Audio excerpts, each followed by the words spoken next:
Thanks, Mark. And of course, the question now is just what do those election results mean for Doug Ford and his government here at Queen's Park? Did the Ford factor have anything to do with it? Will Doug Ford continue his battle against Justin Trudeau's carbon tax? All questions the media would love to ask the Premier, except he hasn't been seen anywhere near here in 2 months. I've missed you guys. I have. This was the last time Doug Ford was available to the Queen's Park media in the GTA, back on August 23rd. Since then, the Premier has been MIA, snubbed by Andrew Scheer on the campaign trail, deemed a liability to the federal Conservative campaign. It's hard to say if the Premier's unpopularity played a role in last night's results. Brampton Mayor Patrick Brown, who led the PC party before Ford, weighed in on the Ford factor on our CityNews election coverage.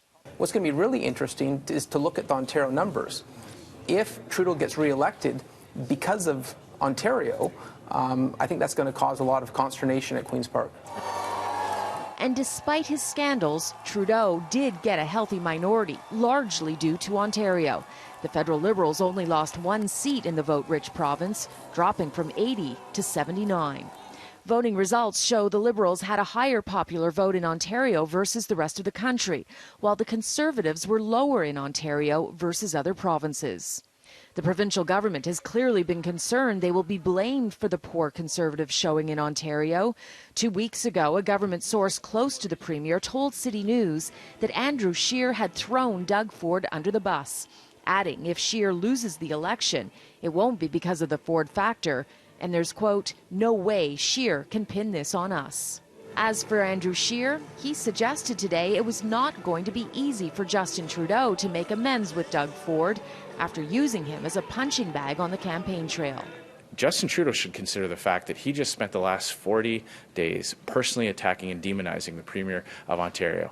And now we have a country that is more divided than ever. And it's up to him now to try to find out a path to work cooperatively. Ford was not available to the media again today, but he did put out a tweet congratulating Trudeau on his victory.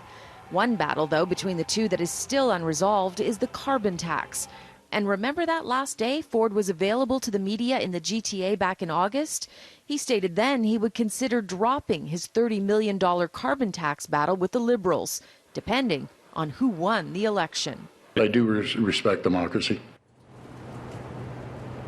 Okay, so the voters last night elected a Liberal minority. So I asked the Ford government if that meant that they would drop their battle against the carbon tax, and I received a vague statement which said, in part, we will continue to discuss our government's efforts to fight the carbon tax. Now that the election is over, the legislature is set to resume here at Queen's Park on Monday after a 5-month recess. Doug Ford is hoping to reset his government and have a much better second year in office.